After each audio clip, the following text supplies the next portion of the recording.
Hello नमस्कार दोस्तों, स्वागत है आपका आपके अपने यूट्यूब चैनल फ्यूचर गोल्स में। आज हम लोग करंट इलेक्ट्रिसिटी का आगे वाला पार्ट डिस्कस करने वाले हैं। अगर अभी तक आपने करंट इलेक्ट्रिसिटी का पहला, दूसरा और तीसरा पार्ट नहीं देखा है तो आपको वो देख लेना चाहिए, क्योंकि अब आपको चीज़ें ऐसे समझ में नहीं आने वाली, ठीक है ना। और इस सभी का लिंक्स मैंने डिस्क्रिप्शन में डाल दिया है, आप वहाँ से जाइए और उसे देख करके एंजॉय कर सकते हैं। अब आता है कि सर आज हम लोग क्या पढ़ने वाले हैं। तो आज हम लोग पढ़ने वाले हैं ड्रिफ्ट वेलोसिटी और करंट के बीच में जो रिलेशन होता है वो कैसा होता है। साथ में डेरिवेशन ऑफ ओम्स लॉ को प्रूफ करने वाले हैं हम ड्रिफ्ट वेलोसिटी के साथ में और करंट के फॉर्मूले से। और उसके साथ में ये भी देखेंगे कि सर हमारा जो इलेक्ट्रिकल रेजिस्टेंस होता है वो कैसे काम करता है। इतनी चीज़ों को आज हमें सही से डीपली समझना है ना। तो आपको पहले अपनी कॉपी निकालना है, वही वाली कॉपी जिसमें आपने सबसे पीछे वाले पेज पे कुछ बना रखा है। आई होप आपको समझ में आ रहा होगा कि मैंने आपकी कॉपी कल देखी थी। तो अरे सर आप कैसे देख लेते हैं, मैं अंतर्यामी हूँ यार, तुम तो समझते नहीं हो। तो इतना हो गया तो हमें पता है। चलिए हम लोग चलते हैं, बकवास नहीं करते हैं। हेडिंग लगाइए, relation between current and drift velocity and all factor in dependency of area, current end voltage. तो एरिया, वोल्टेज और करंट से जो हमारी ड्रिफ्ट वेलोसिटी है कैसे डिपेंड करती है, इसके बारे में थोड़ा सा समझना है। मोबिलिटी और free electrons, drift velocity, current का रिलेशन आप पहले पढ़ चुके हैं और इनका डेरिवेशन भी आप कर चुके हैं। तो हमें आज समझना है कि जो हमारी ड्रिफ्ट वेलोसिटी होती है और करंट होती है उसके बीच में बेसिक रिलेशन क्या होता है, और ये रिलेशन ही हमारे साथ में जो भी चीज़ें होगा उन्हें बहुत ही ईजी वे में क्लियर करेगा। सबसे पहले हम समझते हैं कि हमारे पास जो फॉर्मूला दिया है वो होता है I=NEAVD। ये हमारा फॉर्मूला दिया हुआ, तो यहीं से आधी डिपेंडेंसी यहीं से निकल के आ जाएगी कि हमारे पास में VD प्रोपोर्शनल टू हो जाएगा सर I, ठीक है, और VD प्रोपोर्शनल टू हो जाएगा 1/A। ये दो फॉर्मूले आपको याद रखने हैं, ठीक है, क्योंकि यहाँ से बहुत सारे क्वेश्चन ऐसे होंगे जिनको आपको यहीं से लगा देना होगा। ऐसे ही सॉल्व कर दीजिए। अगर दो हमारे पास सरफेस दी हुई हैं, दो हमारे पास सिलेंडर दिए हुए हैं, दो हमारे पास क्यूब दिए हुए, जो भी दिया हुआ है जिसमें करंट फ्लो हो रही है, तो उसमें हम इजीली ड्रिफ्ट वेलोसिटी फाइंड कर सकते हैं। ये हमारा इतना हो गया। सर एक और बहुत ही बेहतरीन चीज़ है कि VD जो ड्रिफ्ट वेलोसिटी होती है वो वोल्टेज से इंडिपेंडेंट होती है। ड्रिफ्ट वेलोसिटी वोल्टेज से इंडिपेंडेंट होती है ना, मज़ेदार फैक्ट। तो जो ड्रिफ्ट वेलोसिटी होती है वो वोल्टेज से इंडिपेंडेंट होती है, ठीक है। अब एक छोटा सा क्वेश्चन मैं पूछ लेता हूँ आपसे कि सर VD की वैल्यू कितनी होती है। तो VD की वैल्यू होती है 10⁻⁻4 मीटर पर सेकेंड होती है। इतनी वैल्यू 10⁻⁻4 मीटर पर सेकेंड। अगर, और एक और चीज़ थोड़ी समझ लीजिए, अगर ये वाली वैल्यू इतनी कम है, और आपको ये भी पता होगा कि जो थर्मल वेलोसिटी होती है वो 10⁵ मीटर पर सेकेंड होती है। कुछ वैल्यू लिख रहा हूँ, थोड़ा सा लिख लीजिए आप। थर्मल वेलोसिटी कितनी होती है? 10⁵ मीटर पर सेकेंड होती है। Mean free path of any material और कंडक्टर कितना होता है? 10⁻⁻9 मीटर होता है। रिलैक्सेशन टाइम किसी भी कंडक्टर के लिए कितना होता है? तो रिलैक्सेशन टाइम किसी भी कंडक्टर के लिए -14 सेकेंड होता है। ये कुछ वैल्यू है जो आपको थोड़ी बहुत याद होनी चाहिए, ठीक है। आई थिंक पता रहेंगे तो बेहतर रहेगा। ये इतनी वैल्यू दी हुई है। अब इनमें से जो वेलोसिटी दी है, ये वाली वेलोसिटी करंट नहीं बनाती है, ये वाली वैल्यू करंट बनाती है। तो एक बहुत ही सुंदर सा क्वेश्चन ये उठता है कि सर जब हमारे पास ये वेलोसिटी इतनी कम है, सर ये इतनी वेलोसिटी कम है, तो जो पावर हाउस होता है वहाँ से जैसे ही स्विच ऑन किया जाता है वैसे ही बस 1 सेकंड भी नहीं लगता होगा, और 1 सेकंड से पहले ही आपके घर में लाइट टिन से जल जाती है ना। ऐसा होता है कि नहीं होता है? या फिर ये हो सकता है जब आप अपने इन्वर्टर को यूज़ करते हैं, जैसे आप इन्वर्टर को जो उसका स्विच होता है उसको ऑन करते हैं वैसे ही पूरे घर की लाइट जल जाती है। ट्राई करिए, देखिए, समझ में आएगा, मज़ा आएगा, है ना। फिर आइए कि ऐसा होता कैसे जबकि इतनी कम वेलोसिटी है, इतनी कम वेलोसिटी से ऐसे कैसे हो सकता है? और पावर हाउस तो हमारा बहुत दूर, 3 4 5 किलोमीटर दूरी पे होता है। 5 किलोमीटर दूर से एक इतनी वेलोसिटी वाला पार्टिकल, ठीक है, कैसे हमारे घरों में बहुत जल्दी पहुंच जाता है? आप थोड़ा दिमाग लगा सकते होंगे तो आई थिंक आपको समझ में आ रहा होगा कि बहुत दूर पार्टिकल है और फ्री इलेक्ट्रॉन है, वहाँ से हमारे घर तक आएगा, कितना टाइम लगेगा? बहुत टाइम लगेगा। तो समझ में नहीं आएगा भी एक्चुअल में ये कैसे हो गया। तो यहाँ पर कुछ चीज़ें इस हिसाब से वर्क कर रही हैं जो आपको समझ में नहीं आ रहा है। अब एक छोटे से पानी के पाइप के बारे में सोचिए, ठीक है ना। एक आपके पास वाटर है, वाटर से फिल्ड एक पाइप है जो बहुत दूर तक है, बहुत दूरी तक भरा हुआ है ना। या फिर ऐसे ले लीजिए कि आपके पास में ये पाइप है, इस पाइप में फुल पानी फील्ड है, फुल पानी फील्ड है। जैसे ही यहाँ पर आप हल्के से 2 बूंद डालेंगे, यहाँ से 2 बूंद टुक से निकल जाएंगे।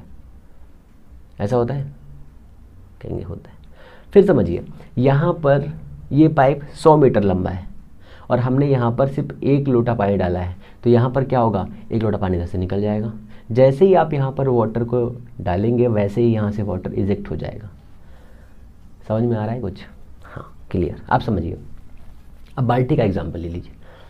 जैसे ही आपकी बाल्टी मान लीजिए पूरी की पूरी फील्ड है, आपने उसके ऊपर 1 जग पानी डाल दिया, तो क्या 1 जग पानी उसमें भरा रहेगा? नहीं। जैसे आप उसके ऊपर 1 जग पानी डालेंगे वैसे ही 1 जग पानी इजेक्ट हो जाएगा। तो कहने का मतलब ये है, जो हमारा पूरा का पूरा मेटल होता है वो मेटल में सभी जगह पर चार्ज पार्टिकल है। अगर सभी जगह पर चार्ज पार्टिकल है तो हमने यहाँ पर 2 चार्ज पार्टिकल के लिए जगह बढ़ा दी, 2 चार्ज वाली जगह हमने डाल दिया इसमें। जैसे ही हम यहाँ पर 2 डालेंगे यहाँ से 2 बाहर निकल जाएंगे। ऐसा होगा। ये पाइप कितनी भी लंबी क्यों ना हो, ये पाइप कितनी भी लंबी क्यों ना हो, हम 1 लीटर पानी डालेंगे यहाँ पर तो 1 लीटर पानी यहाँ से निकल जाएगा और उसी सेकंड निकल जाएगा। जैसे हम इसमें डालेंगे वैसे ही वो बाहर निकल जाएगा, है ना। क्लियर है कुछ? तो हमारे पास एक मेटल कंडक्टर है, मेटल का पूरा प्योर कंडक्टर है। उस कंडक्टर में हमने थोड़े से वाइब्रेशन भेजे, हमने 1 इलेक्ट्रॉन का वाइब्रेशन भेजा यहाँ पर, वैसे ही एक वाइब्रेशन फटाक से वहाँ पहुँच गया। बस समझे? ये वाइब्रेशनल मोशन की वजह से हुआ। तो ये कहने का मतलब ये है, ड्रिफ्ट वेलोसिटी इतनी कम है फ्री इलेक्ट्रॉन की, फिर भी ये पूरे मेटल में या पूरे कंडक्टर में इक्वली डिस्ट्रीब्यूट रहते हैं। इतनी वेलोसिटी इक्वली डिस्ट्रीब्यूट रहती है। और जैसे ही हम इसके अंदर कोई भी पार्टिकल को सेट कर देते हैं, सिग्नल देते हैं, वैसे ही ये दूसरे सिरे से उस सिग्नल को इजेक्ट कर देता है। क्लियर हो गया इतना कुछ? तो ये कुछ बेसिक डिपेंडेंसी है करंट और ड्रिफ्ट वेलोसिटी के बारे में। अब समझते हैं कि सर हमारे पास ये फॉर्मूला एक NeAVD दिया हुआ है। एक छोटा सा और फॉर्मूला समझिए कि आपके पास एक ये मेटल दिया हुआ है, ये छोटा सा, इस मेटल या कंडक्टर में यहाँ पर एक फ्री इलेक्ट्रॉन है, ठीक है, फ्री इलेक्ट्रॉन है। इस फ्री इलेक्ट्रॉन पर इलेक्ट्रिक पोटेंशियल देने पर इसकी लेंथ है L, इसकी लेंथ है L, ठीक है। ये हमने प्लस दिया तो ये इस तरह से जा रहा था और ऐसे मुड़ गया, इस पे ड्रिफ्ट वेलोसिटी आ गई, ड्रिफ्ट वेलोसिटी आ गई। जैसे ही ड्रिफ्ट वेलोसिटी इसके पास में आ जाएगी तो यहाँ पर क्या होगा? तो यहाँ पर हमने एक पार्टिकल के लिए बात की है, तो हम जानते हैं जो इस पर फोर्स लगेगा वो फोर्स की वैल्यू कितनी हो जाएगी? F इज इक्वल टू हो जाएगी ma। और हम जानते हैं F is equal to QE। यहाँ पर Q कितना है? फ्री इलेक्ट्रॉन है तो 1 है, तो A is equal to EE by M। ये हमारा हो गया फ्री इलेक्ट्रॉन का एक्सेलरेशन जब हमने इलेक्ट्रिक पोटेंशियल यहाँ पर अप्लाई किया है, ठीक है। इलेक्ट्रिक फील्ड का फॉर्मूला हम जानते हैं, E इज इक्वल टू होता है V बाई L, ठीक है। ये इसकी लेंथ L है, तो यहाँ से एक्सेलरेशन आ जाएगा -E V बाई ml। ये हमारा एक्सेलरेशन आ गया। अगर ये हमारा एक्सेलरेशन है तो एक्सेलरेशन के साथ में जो आएगा वो क्या होगा? तो वो होगा हमारे पास में, इसके पास में मान लीजिए यहाँ पर मिलियंस ऑफ पार्टिकल्स थे। मिलियंस ऑफ पार्टिकल के पास में जो थर्मल वेलोसिटी थी वो कितनी थी? नेट थर्मल वेलोसिटी 0 थी। नेट थर्मल वेलोसिटी कितनी थी? 0 थी। तो मिलियंस ऑफ पार्टिकल के लिए हमने ले लिया कि यहाँ पर n पार्टिकल्स थे, तो n पार्टिकल के लिए ड्रिफ्ट वेलोसिटी कितनी हो जाएगी? तो Vd is equal to U1 plus A tau 1 plus का U2 प्लस का A टाउ 2 प्लस का ऐसे बढ़ाते जाएंगे और यहाँ पर हो जाएगा UN प्लस का A tau n divided by n। ये हम लोग पिछले वीडियो में भी कर चुके हैं, फिर भी मैं थोड़ा सा जल्दी लेकर के इसको सॉल्व कर देता हूँ। तो ये VD इज इक्वल टू हो जाएगा यहाँ पर U1 प्लस का U2 प्लस का UN, ठीक है, डिवाइडेड बाई n। तो ये थर्मल वेलोसिटी है, इसकी वैल्यू हो जाएगी 0 प्लस का A टाउ 1 टाउ 2 प्लस का tau n divide by n, ये वैल्यू हो जाएगी टाउ। तो VD इज इक्वल टू आ जाएगा आपका A टाउ। यहाँ पर टाउ क्या है? रिलैक्सेशन टाइम है। रिलैक्सेशन टाइम किसे कहते हैं? तो रिलैक्सेशन टाइम ये होता है जब दो पार्टिकल आपस में कोलाइड हो या कोलिजन करने वाले होते हैं, उनके बीच में जो टाइम पीरियड होता है उसे हम रिलैक्सेशन टाइम कहते हैं। ठीक है, इतना हो गया। अब इस A की वैल्यू को हम यहाँ पर सेट करेंगे, कहाँ से? From equation 3, from equation 3। तो ये हो जाएगा VD is equal to minus का EV बाई ML। अब आप ये कंप्लेन कर सकते हैं कि सर आपने तो यहाँ कहा है कि VD इस पर डिपेंड नहीं करता है, पर यहाँ पे तो डिपेंड कर रहा है। ठीक है, ऐसा कंप्लेन कर सकते हैं। तो आपकी जानकारी के लिए बता दूं, जब हम पोटेंशियल डिफरेंस अप्लाई करते हैं तो अप्लाई करने के बाद में क्या होता है, जितने पार्टिकल होंगे उतने से वोल्टेज से जाएगा वो, ठीक है ना। तो ये इतना हो गया। तो VD is equal to this and tau, ये हो गया हमारे पास। ये हमारे पास दो फार्मूले आ चुके हैं, इन दोनों फार्मूले का हमें इस्तेमाल करना है। तो ये हमारा हो गया VD is equal to minus EV by ML tau. इन दो फार्मूले के साथ में बाकी चीज़ें यहाँ पे दी है उन्हें साफ कर देते हैं, क्योंकि इनकी ज़रूरत हमें नहीं है, हमें इनकी ज़रूरत नहीं है। ठीक है, तो ये सब हटाते हैं। हमें प्रूफ करना है ओम्स लॉ। किसको यूज़ करके? यूज़ करना है हमें ड्रिफ्ट वेलोसिटी और ड्रिफ्ट करंट का यूज़ करके। ठीक है, कहेंगे जी सर ठीक है, ओके। इतना हो गया सर हमारे पास में अभी तक। अगर इतना हो चुका है आपके पास में तो आई थिंक अब आपको बहुत सारी चीज़ें याद आ चुकी होंगी। ठीक है, बहुत सारी चीज़ें आपको याद आ चुकी होंगी, और वो याद आना भी ज़रूरी है क्योंकि वो आपके लिए इम्पोर्टेंट है। ठीक है, जब तक आपके दिमाग में चीज़ें क्लिक नहीं होंगी तब तक आप किसी भी चीज़ के लिए रेडी नहीं हो सकते हैं, ये भी याद रखिए सर। ओके, अच्छा सर, इतना हो गया। ठीक है, अब हमारे पास दो फार्मूले दिए हुए हैं, इन दो फार्मूलों का इस्तेमाल करके हमें ओम्स लॉ प्रूव करना है। ओम्स लॉ क्या होता है? तो अगर हम किसी भी कंडक्टर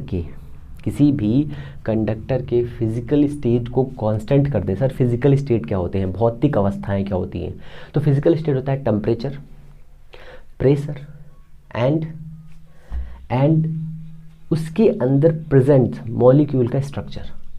ठीक है, अगर हम इन सभी चीज़ों को कांस्टेंट कर दें तो, और उस चालक पर, उस कंडक्टर पर, ठीक है, उस कंडक्टर पर एक एक्सटर्नल इलेक्ट्रिक फील्ड अप्लाई करें या potential difference across the metal, across the conductor लगा दें।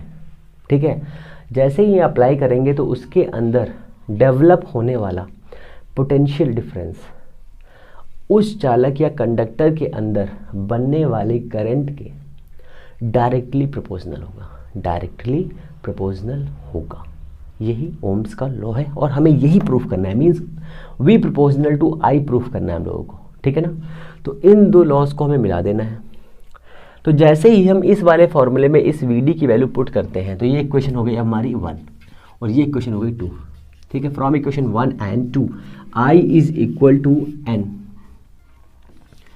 EA इंटू VD कितना है? तो हो जाएगा E, यहाँ लगा लो माइनस का साइन ये रिप्रेजेंट कर रहा है कि ड्रिफ्ट वेलोसिटी की डायरेक्शन इलेक्ट्रिक फील्ड के ऑलवेज अपोजिट होती है। तो यहाँ से हम माइनस हटा रहे हैं, डायरेक्शन के बारे में मैंने आपको बता दिया है।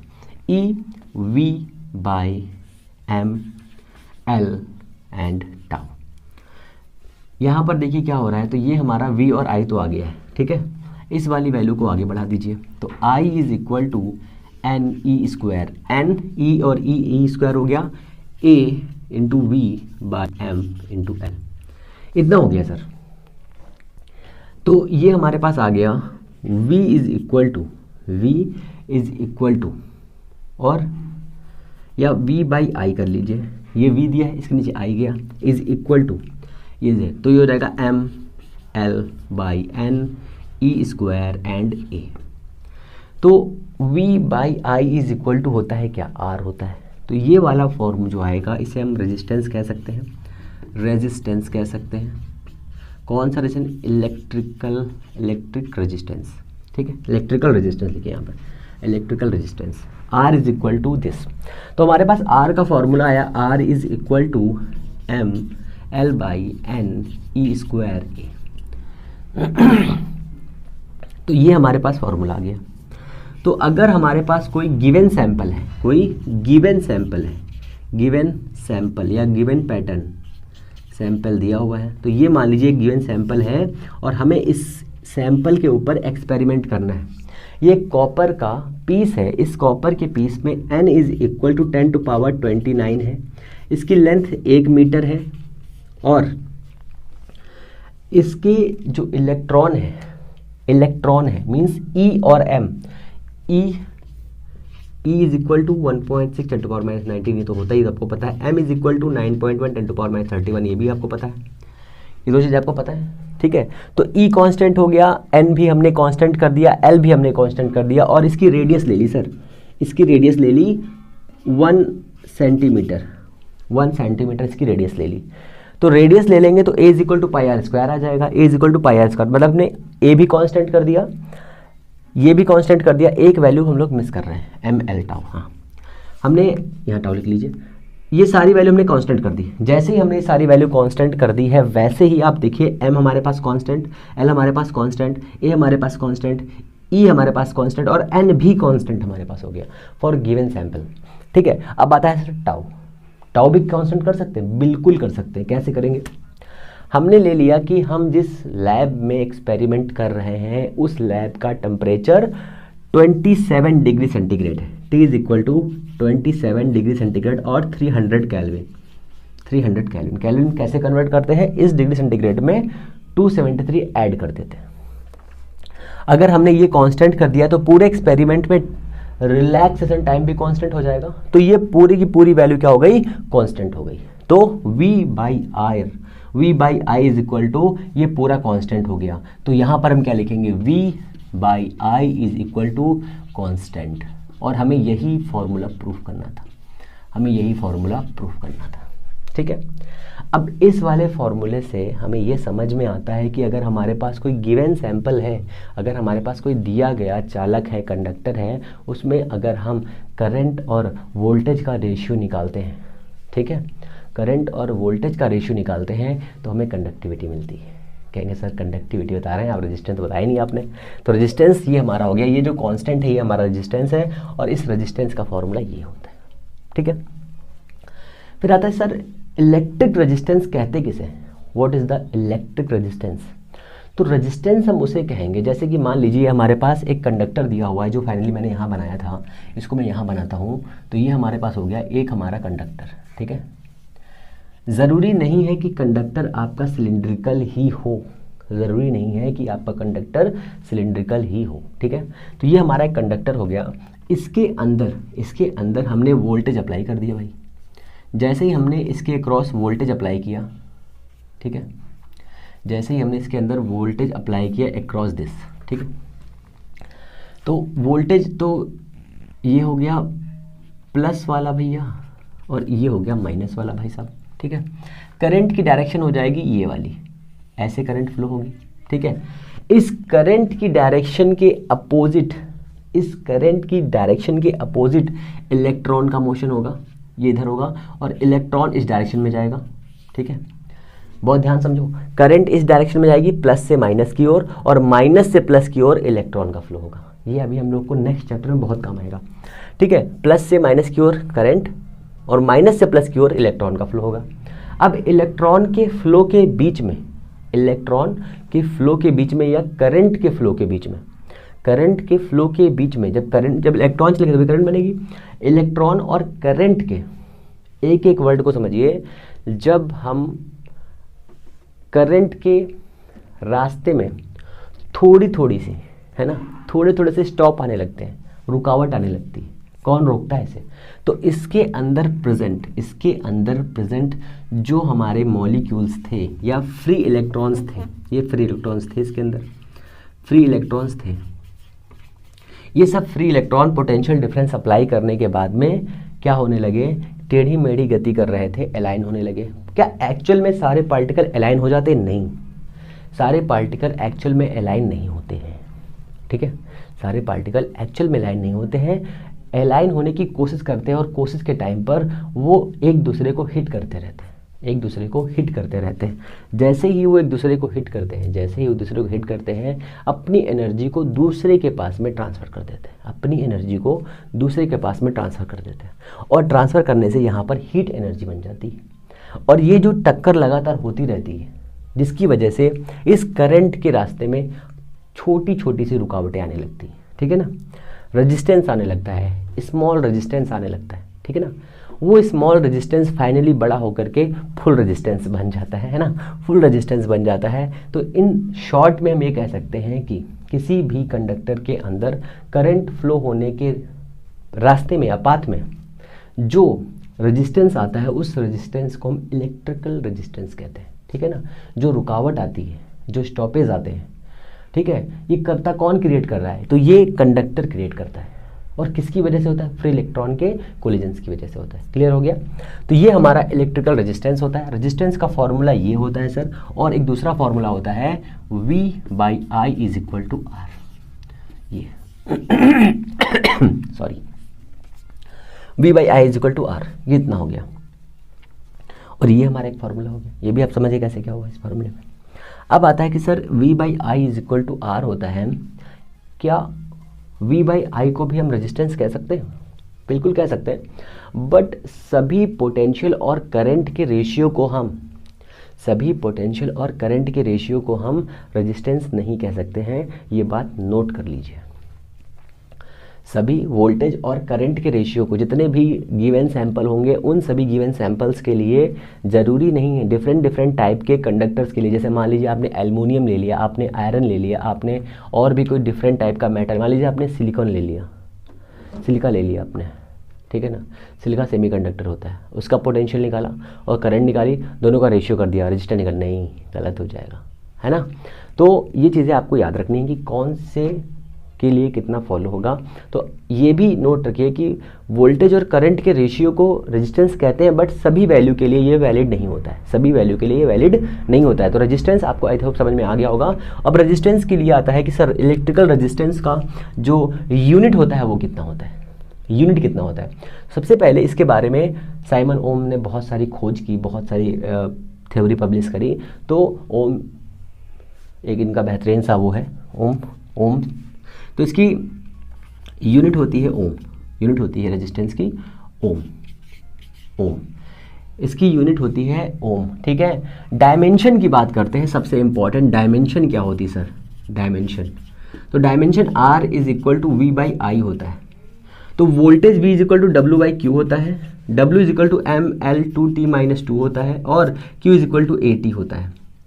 तो ये वाला फॉर्मूला अगर हम यहाँ से सॉल्व करते हो जाएगा ML2T-3A-1, ये वाला फॉर्मूला हम यहाँ रखते हैं तो हो जाएगा ML2T-3 एंड A-1, ठीक है, A-1, फिर अपॉन में A, तो ये कितना हो जाएगा? R is equal to ML2T-3A-2, ये आपका हो गया रेजिस्टेंस का डायमेंशन, रेजिस्टेंस का डायमेंशन। क्या आप एक्सप्लेन कर सकते हैं रेजिस्टेंस कैसी क्वांटिटी है? रेजिस्टेंस कैसी क्वांटिटी है? तो रेजिस्टेंस एक स्केलर क्वांटिटी है, स्केलर क्वांटिटी, ठीक है ना, स्केलर क्वांटिटी है। उसकी डायमेंशन ये होती है, यूनिट ये होता है सर, और ये इसकी बेसिक प्रॉपर्टी, ये इसकी जो है, और डिफिनेशन मैंने आपको बता दिया है, डिफिनेशन मैंने आपको बता दिया है। तो अगर इन शॉर्ट हम शॉर्ट लैंग्वेज में कहना चाहें तो हम ये कह सकते हैं कि किसी भी मेटल में प्रेजेंट, किसी भी मेटल में प्रेजेंट रेजिस्टेंस, क्या सभी में रेजिस्टेंस होता है? जी हाँ, सभी मेटल्स के पास में सेल्फ का रेजिस्टेंस होता है। जिन सभी पार्टिकल्स के पास में, जिनके पास में क्या होगा, जिनके पास में फ्री इलेक्ट्रॉन्स होंगे, उनके पास में रेजिस्टेंस होगा ही होगा। तो रेजिस्टेंस की डिफिनेशन आई होप आपको समझ में आ गई होगी। अभी रेजिस्टेंस के बारे में थोड़ी सी चीज़ें और हम लोग समझेंगे, ठीक है। एक होता है रेजिस्टेंस का ग्राफ बनाना, ठीक है। अगर हम ग्राफ डिफाइन करें रेजिस्टेंस का, अगर हम ग्राफ डिफाइन करें तो रेजिस्टेंस का ग्राफ कैसा होता है, एक स्ट्रेट लाइन होता है। अगर हम पोटेंशियल और करंट के बीच में ग्राफ प्लॉट करें, पोटेंशियल और करंट के बीच में ग्राफ प्लॉट करें तो हम पाएंगे कि हमें जो ग्राफ मिल रहा है वो कैसा मिलेगा, हमें मिलेगा स्ट्रेट लाइन का ग्राफ, हमें मिलेगा स्ट्रेट लाइन का ग्राफ पोटेंशियल और करंट के बीच में। और उसकी वैल्यू से हमें बहुत सारी वैल्यूज़ को फाइंड करना होगा। जैसे हमें V और I के बीच में, V और I के बीच में जो हम करंट का वैल्यू निकालेंगे, जो V/I निकालेंगे, वो V/I का मान कैसे डिपेंड करता है सर्किट के ऊपर, ये हम देखेंगे। क्या सर रेजिस्टेंस एक ही टाइप का होता है? नहीं, रेजिस्टेंस कई टाइप के हो सकते हैं, ठीक है। रेजिस्टेंस कई टाइप के हो सकते हैं। तो जैसे कि आप ये मान लीजिए कि आपके पास दो रेजिस्टेंस है, दो रेजिस्टेंस, उनमें से कोई एक रेजिस्टेंस ऐसा है जो सिर्फ और सिर्फ V और I के रेशियो के इक्वल होता है, और एक रेजिस्टेंस होता है डायनेमिक रेजिस्टेंस, एक होता है dynamic resistance. Sir dynamic resistance कैसा होता है? तो डायनेमिक रेजिस्टेंस कोई बहुत बड़ी वो थोड़ी ना है कि कोई अलग सी डिस्कवरी थी। सेमीकंडक्टर्स के अंदर डायनेमिक रेजिस्टेंस पाया जाता है। किसके अंदर? सेमीकंडक्टर्स के अंदर डायनेमिक रेजिस्टेंस पाया जाता है। जब हम लोग सेमीकंडक्टर्स पढ़ेंगे तो हम लोग उसके बारे में भी समझ लेंगे सही से, ठीक है। तो उसके लिए आप लोगों को रेडी रहना है सेमीकंडक्टर्स पढ़ने के लिए, ठीक है। तो ये हमारा अभी तक का इतना सीन हो गया है, और इस सीन के साथ में हम लोग अभी हमारा अब तो बोर्ड ही साफ नहीं हो पाया है, एक नंबर के लबरे हो चुके हैं, है ना। अच्छा, कुछ लोग तो खुश हो चुके होंगे ये बात सुन के, दांत भी निकल रहे होंगे, है ना, पता है ना आपको। Very good. तो थोड़ी सी कहानी सुनते हैं। किसकी कहानी? तो कहानी सुनेंगे हम लोग इलेक्ट्रिकल रेजिस्टेंस की कहानी, ठीक है। कि कहानी सुनाना नहीं सुनना, नहीं हटाओ, छोड़ो, कहानी के बारे में बहुत हो जाएगा। कहानी तो ही कहानी है बस। जब मैं बोर्ड साफ किया करो तो आप 2 मल्टीप्लायर लगा लिया करिए, है ना, 2 मल्टीप्लायर। अच्छा, इतना हो गया। अब हमारे पास में इलेक्ट्रिकल रेजिस्टेंस के ग्राफ को समझना है। तो जो डायनेमिक रेजिस्टेंस होता है वो किसी भी सेमीकंडक्टर में, मेटल में या किसी भी सेमीकंडक्टर के अंदर होता है, ठीक है। डायनेमिक रेजिस्टेंस क्या होता है? तो इसे हिंदी में गतिक प्रतिरोध कहते हैं, है ना। जो डायनेमिक रेजिस्टेंस होता है वो वोल्टेज अप्लाई करने पर अपनी वैल्यू को इधर से उधर ट्रांसफ़र कर लेता है।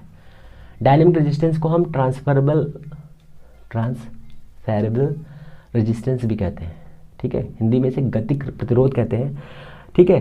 पोटेंशियल अप्लाई करने के बाद में ये अपनी वैल्यू को चेंज कर लेता है। जैसे यहाँ पर हम लोगों ने रेजिस्टेंस का फॉर्मूला पढ़ा था, R = V/I, ठीक है। ये रेजिस्टेंस है। तो डायनेमिक रेजिस्टेंस क्या है? डायनेमिक रेजिस्टेंस ये क्या हो जाएगा? R = ΔV/ΔI। ये हम लोग सेमीकंडक्टर में डीपली पढ़ेंगे, ठीक है ना। अब आता है कि सर V और I के बीच में अगर हम रेशियो प्लॉट करें तो क्या होगा, ठीक है। V और I के बीच में अगर हम रेशियो प्लॉट करें तो क्या होगा?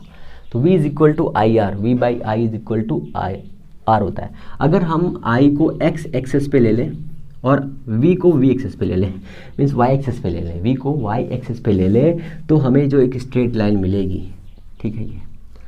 ये जो स्ट्रेट लाइन मिलेगी वो स्ट्रेट लाइन हमें क्या रिप्रेजेंट करेगी? V और I का रेशियो। जैसे कि मान लीजिए यहाँ पर ये 2 है, ये 4 है, ये 3 है, ये 1 है, तो 1 2 3 4 5 6 7 ऐसे करके ये हो गया। और ये हो गया हमारा, ये वाली वैल्यू यहाँ जाएगी, ये वाली वैल्यू यहाँ जाएगी, ये वाली वैल्यू यहाँ जाएगी ऐसे करके, और ये वाला वैल्यू यहाँ जाएगा ऐसे करके। तो ये वाला ग्राफ ऐसे इसको मिलता रहेगा लगातार।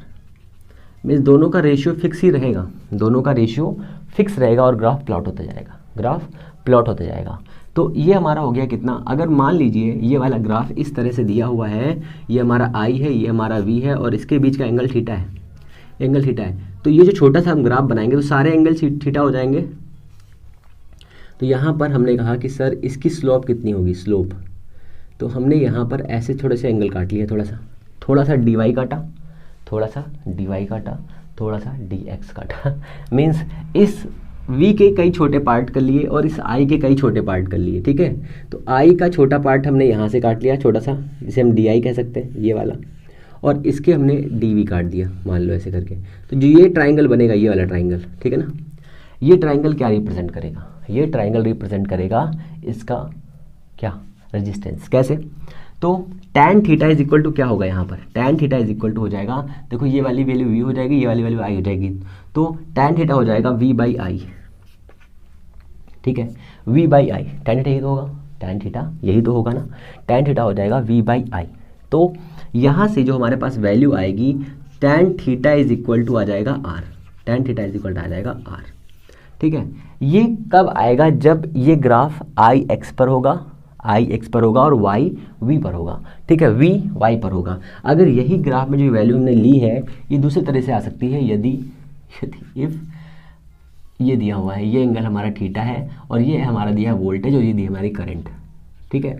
आपको इसका विशेष ध्यान रखना है, स्पेशल नोट करना है कि किस एक्सिस पर आई है और किस एक्सिस पर वी है, किस एक्सिस पर आई है और किस एक्सिस पर वी है। तो यहाँ से देखिए, अगर हम इसमें छोटे से डी आई और डी वी को काटें तो कितना हो जाएगा, तो यहाँ पर हो जाएगा tan theta is equal to, ये हो जाएगा हमारा कितना, इसको अगर मैंने ऐसे मान लिया तो ये हो जाएगा आई बाई वी।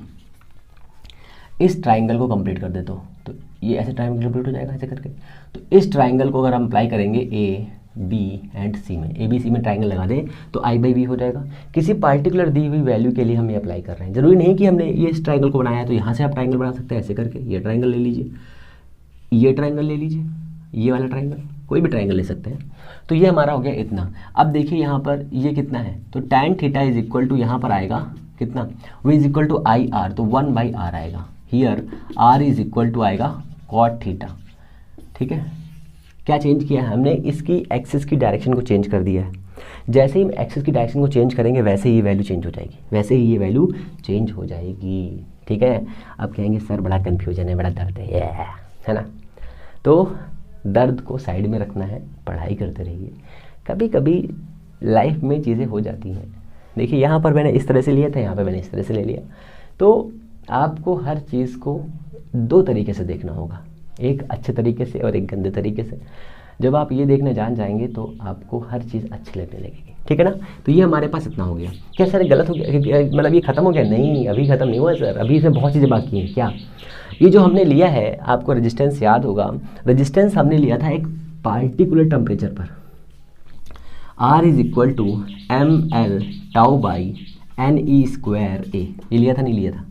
तो यहाँ पर इसके लिए हमने क्या किया था, at given temperature, at given temperature, temperature T, ठीक है। यहाँ पर जो हमने ग्राफ प्लॉट किया है ये T टेम्परेचर पर प्लॉट किया है, ठीक है। अब हमने कहा सर हमने इस टेम्परेचर के साथ में थोड़ा सा खिलवाड़ कर दिया, यहाँ पर हमने लिया T1 और यहाँ ले लिया हमने T2। ग्राफ हमने यही लिया है, इस वाली एक्सेस पर हमारा V है और इस वाली एक्सेस पर सर हमारा I है। तो मुझे आप बता दीजिए किस एक्सेस के लिए, मतलब किस टेम्परेचर के लिए रेजिस्टेंस की वैल्यू ज़्यादा होगी, किस वैल्यू, मतलब किस टेम्परेचर पर रेजिस्टेंस की वैल्यू ज़्यादा होगी। ये ग्राफ प्लॉट कर दिया। तो ये एंगल हमने मान लिया थीटा है, ठीक है। पहले मैं आपको थोड़ा सा इस तरह से बताता हूँ। ये एंगल दिया है 30 और ये एंगल दिया है 45, ठीक है ना, दो एंगल दिए हुए। तो हम यहाँ से निकाल रहे हैं cot थीटा, ठीक है, cot थीटा। फिर निकालेंगे हम लोग, चाहे तो ऐसे निकालो चाहे वैसे निकालो, जैसे मनो से निकालो। तो हम निकाल रहे हैं पहले tan 30, तो tan 30 कितना होता है भैया, जिसको याद ना हो ना इधर कोने में चुपके से लिख लो sin 30 बाई cos 30, ठीक है। sin 30 होता है 1/2, cos 30 होता है √3/2। कितना आएगा बताओ जल्दी से, अभी भी कहो, भाग भी ना आ रहा हो आधे लोग को है ना, आधे लोग को भाग भी नहीं आ रहा था। तो होगा कितना, 1/√3, इसकी वैल्यू होती है 1/√3, ठीक है ना, याद आ गया। tan 30 कितना हो जाएगा, इस वाले के लिए मैं बना रहा हूँ मैं, ठीक है ना। तो इस वाले के लिए यहाँ लिखेंगे फॉर टेम्परेचर 1 T1, ठीक है। तो ये कितना हो जाएगा, tan देखो लिख रहा हूँ मैं यहाँ पे, 1/√3 इज इक्वल टू कितना आ जाएगा बताइए, 1/√3 इज इक्वल टू, ये हमारा दिया है कितना, 1/√3 इज इक्वल टू कितना होता है भैया बताइए, tan थीटा बराबर I/V, ये तो होगा ना, I/V कितना हो जाएगा 1/r, तो here r is equal to आ जाएगा √3, ये हो जाएगा हमारा R1, ठीक है। अब फॉर T2 टेम्परेचर, ठीक है ना, इस टेम्परेचर के लिए आ जाइए, तो tan 45 is equal to tan 45, इस ट्राइंगल को बैलेंस कर लीजिए, ये एंगल 45 दिया हुआ है, तो हमने इसको ऐसे बैलेंस कर लिया और लगा दिया I, ये हमारी देखो ये वाली वैल्यू हमारी I है कि नहीं है, ये वाली वैल्यू I, ये वाली वैल्यू R, तो I/R, तो I भाई देखो R लिख रहा हूँ, I/V बेटे, है ना, 45 होता है 1 और ये हो जाएगा 1/R, here R is equal to 1, ठीक है। तो ये हमारा कौन सा है R2, ये हमारा क्या है R1, कौन ज़्यादा है, इसकी वैल्यू कितनी हो जाएगी R1 इज इक्वल टू 1.732 और ये कितना है R2 इज इक्वल टू 1, कौन रेजिस्टेंस ज़्यादा कौन रेजिस्टेंस कम। तो T1 टेम्परेचर पर ये ज़्यादा है, मीन्स ये टेम्परेचर ज़्यादा होगा, ये टेम्परेचर ज़्यादा होगा, मीन्स यहाँ पर मतलब है T1 ग्रेटर दैन T2, ठीक है। T2 से T1 टेम्परेचर ज़्यादा है। अब इसे वर्ड्स में समझ लो, ये टेम्परेचर था 40 डिग्री सेल्सियस, ये टेम्परेचर था 27 डिग्री सेल्सियस, दोनों में टेम्परेचर ये ज़्यादा था, इसलिए इसका रेजिस्टेंस भी ज़्यादा है और इसका रेजिस्टेंस कम है। इतना क्लियर है। अब हम लोग चलते हैं आगे। आगे कहाँ चलेंगे हम लोग, यहीं रुकेंगे और कहाँ चलेंगे, ठीक है ना, इतना क्लियर हो गया। ये रेजिस्टेंस की बेसिक प्रॉपर्टी है। रेजिस्टेंस की बात चल रही है तो रेजिस्टेंस के जो टॉपिक बचे हैं उनको भी ख़त्म कर लेते हैं। टॉपिक रेजिस्टेंस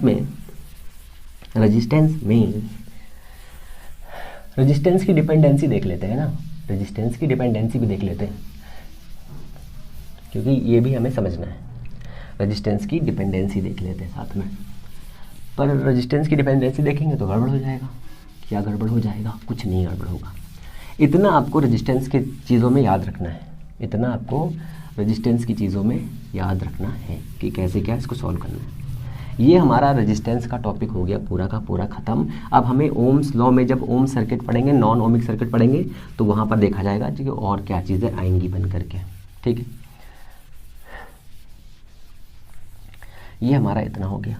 एक चीज़ और रह गई है, उसको भी देख लेते हैं जो हमारे काम की, आई थिंक, है ना। आता है एक कि एक मेटल में, एक कंडक्टर में जो फ्री इलेक्ट्रॉन्स होते हैं, क्या सारे फ्री इलेक्ट्रॉन्स ही होते हैं? कुछ और पार्टिकल नहीं होते हैं, बिल्कुल होते हैं, कोटर्स होते हैं, मीन्स ये होल कहते हैं। तो फ्री इलेक्ट्रॉन और होल्स दोनों होते हैं और दोनों करंट बनाते हैं, ठीक है, दोनों करंट बनाते हैं किसी भी मेटल के अंदर दो पार्टिकल्स होते हैं, होल एंड कोटर्स, means hole and free electrons या फ्री चार्ज पार्टिकल्स होते हैं, ठीक है ना। ये भी याद रखना है। साथ में ये भी याद रखिए कि अब हम लोग आगे नहीं पढ़ेंगे, है ना। मैं एंग्री हो गया हूँ, एंग्री बर्ड बन गया हूँ, है ना। तो आपको सारे वीडियोस के लिंक नीचे दिए गए डिस्क्रिप्शन में मिल जाएंगे और लगातार आप पढ़ाई करते रहिए। अब आप ये नहीं अच्छा मत करिएगा, ओके। तो आप लगातार पढ़ाई करते रहिए और मस्त रहिए। उसके साथ में अपने दिमाग को रिफ्रेश भी रखिए, नोट्स बनाते रहिए, क्योंकि लास्ट टाइम में आपके नोट्स ही आपके लिए काम आएंगे। कोई भी दिक्कत, कोई भी प्रॉब्लम, कोई भी टेंशन है, आप कमेंट कर सकते हैं। तो अगर चीज़ें आपको अच्छी लग रही हैं तो प्लीज़ चैनल को लाइक, शेयर, सब्सक्राइब करके अपना सपोर्ट ज़रूर दें। वैसे आप लोग बहुत प्यार दे रहे हैं, इसके लिए थैंक यू सो मच। हम लोग मिलेंगे नेक्स्ट वीडियो में, तब तक के लिए नमस्कार, जय हिंद।